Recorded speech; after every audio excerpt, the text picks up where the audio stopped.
আসসালামু আলাইকুম এভরিওয়ান। আজকে আমি জলপাই রসগোল্লা তৈরি করে দেখাবো। Welcome to my channel.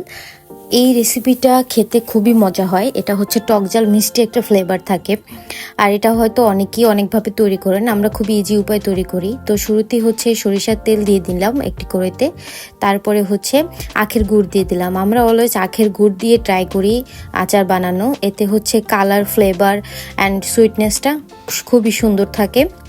তো আমি হচ্ছে এইগুলো একটু ভালো করে জাল করে নিলাম। তারপরে হচ্ছে আমি এই যে দেখতে পাচ্ছেন হচ্ছে জলপাই কিছুটা এভাবে কাট করে সিদ্ধ করে নিয়েছি। ওভার কুক করা যাবে না, হালকা সিদ্ধ করলেই হবে। এখানে আমি লবণ ছাড়াই সিদ্ধ করেছি।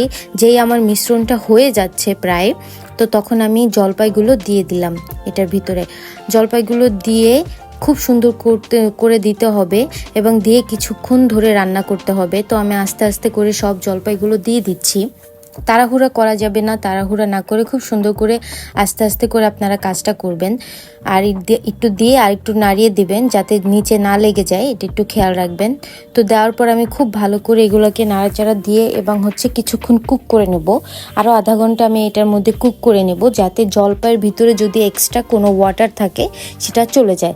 তারপর আমি একটু স্পাইসির জন্য এখানে হচ্ছে মরিচের গুঁড়াটা ইউজ করেছি। এটা হচ্ছে আমি শুকনো মরিচটাকে টেলে হাতে ভেঙে ইউজ করেছি। আপনারা চাইলে লাল মরিচের গুঁড়াটাও ইউজ করতে পারেন, বাট এটা দিলে আপনার ফ্লেভারটা সুন্দর আসে। তো আমি কিছুক্ষণ জ্বালানোর পরে এই যে ফাইনালি আমার জলপাইয়ের আচারটা রেডি।